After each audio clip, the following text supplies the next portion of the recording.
everyone, welcome to Marsha's Cooking. Pineapples in full season here in Australia. They are just sweet and juicy and with a hint of citric flavor. Nothing's better than well-ripe pineapple. Of course, there are so many things better than pineapple, but I need to cook with pineapple today. Anyway, today I'm going to show you how to make super easy, spicy, sweet, and tangy pineapple chutney or jam. This is so versatile that can go with any kind of dish. Are you ready?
Enjoy the recipe? If you did, feel free to leave a comment and hit the like button below and check out other yummylicious recipes.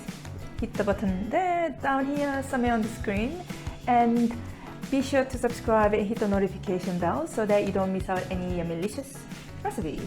And if you like healthy, easy, delicious recipe ideas. Thank you for watching. See you next time. Bye!